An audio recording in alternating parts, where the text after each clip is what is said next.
Yeah, just a quick review of the 36-hole wooden pegboard. Basically, this is to improve your finger dexterity and your finger coordination, or what hand specialists call fine motor skills.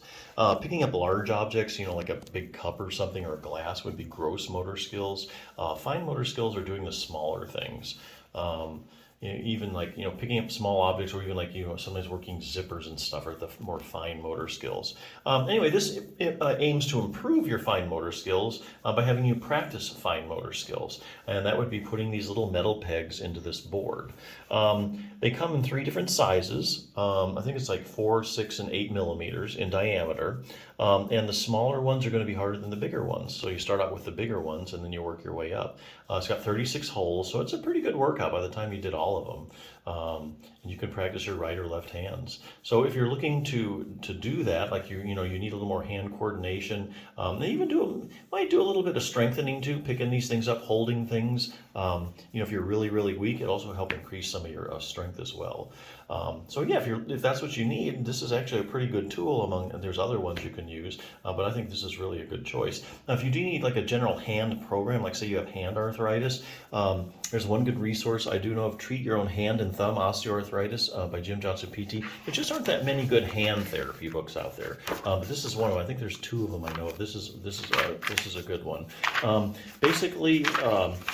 I'll show you some of the exercises. If you have trouble like with stiffness, the joints in your fingers are synovial joints, meaning that they have synovial fluid in them. The synovial fluid coats the joints and provides the nutrition to the joint. So if you have like a painful joint or a stiff joint and you aren't taking your fingers through the whole range of motion, you're not going to get that synovial fluid spread around all over the place, and so your articular cartilage is going to be doing as well. So here again, that synovial fluid gets distributed throughout the joint by motion, and if you're just not moving your hand that much or your fingers, you're just not going to get as much synovial fluid spread everywhere. So that's why anytime you do any kind of hand therapy, they always have you do range of motion exercises.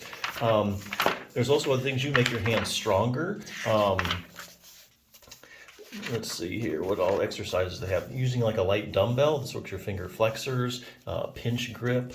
And there's also things you can also buy on Amazon that can improve these things. The little squeezy balls will help with your pinch. Something specific for your thumb. Hard to find good thumb exercises. There's 2 muscles in particular. If you have base of the thumb arthritis or you have any thumb discomfort that you really need to be strengthening.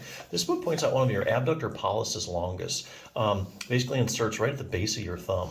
A lot of people when they get older, especially like maybe postmenopausal women, they get hormonal changes, and you get this ligamentous laxity. In other words, the ligaments which hold the bones to the bones don't really, they get a little lax, they get a little more stretchier, and they don't hold everything in place like they should, especially if you stress your thumbs a lot. And so what happens is you get this excessive motion and this excessive joint play, and so it starts to wear down the articular cartilage.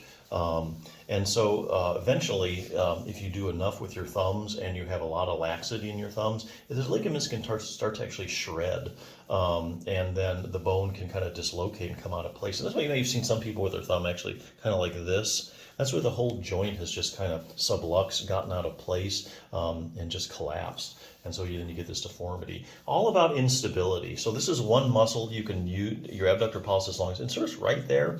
Will support that joint, and you can avoid a lot of these problems. So yeah, it's a good little program. Yeah, strengthening, stretching, specific thumb exercises. If you're looking for that, if you're just my strength is fine. It's just coordination. I think this is a really good, useful tool, and you see it in a lot of therapy clinics. So definitely check it out.